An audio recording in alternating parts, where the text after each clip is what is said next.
Welcome to my channel.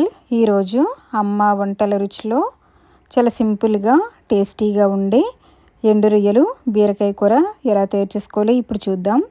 అంతకంటే ముందుగా మీరు ఫస్ట్ టైం నా ఛానల్ని చూస్తున్నట్లయితే మరిన్ని వంటల కోసం అమ్మ వంటల రుచి ఛానల్ని సబ్స్క్రైబ్ చేసుకుని పక్కనే ఉన్న బెల్ ఐకాన్ కూడా ప్రెస్ చేయండి. ముందుగా కడాయిలో 2 నుంచి 3 టేబుల్ స్పూన్ల వరకు నూనె వేసుకుని వేడైన తర్వాత 1/2 టీ స్పూన్ జీలకర్ర వేసుకుని వేయించుకోవాలి. తర్వాత క్లీన్ చేసి పెట్టుకున్నటువంటి ఎండు రొయ్యలు 1/2 కప్పు వేసుకోండి. అలాగే కొద్దిగా కరివేపాకును కూడా వేసుకున్నట్లయితే ఎండు రొయ్యలు స్మెల్ రాకుండా మంచి ఫ్లేవర్తో ఉంటాయి.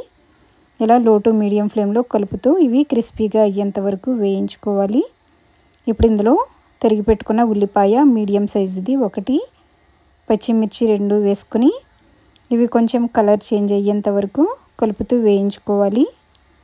ఇలా వేగిన తర్వాత ఇందులో 1/2 టీ స్పూన్ అల్లం వెల్లుల్లి పేస్ట్ని వేసుకుని పచ్చివాసన పోయేంత వరకు కలుపుతూ వేయించుకోవాలి.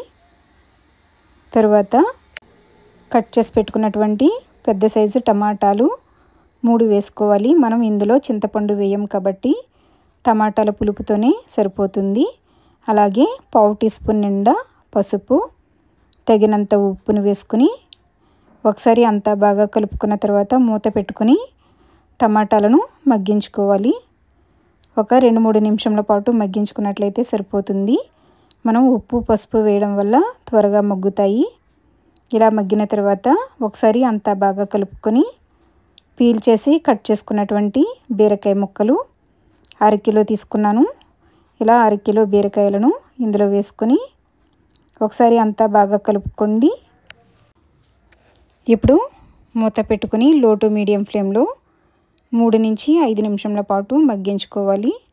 ఇలా మధ్య మధ్యలో కలుపుకుంటూ 5 నిమిషాల పాటు మగ్గించుకున్న తర్వాత 2 టీ స్పూన్ల నిండా కారం వేసుకొని అంతా బాగా కలుపుకోండి. కలుపుకున్న తర్వాత ఇందులో చాలా కొద్దిగా వాటర్ వేసుకొని 1/2 టీ స్పూన్ ధనియాలు జీలకర్ర పొడి, అలాగే మీరు కావాలనుకుంటే 1/2 టీ స్పూన్ గరం మసాలా పౌడర్ని కూడా వేసుకుని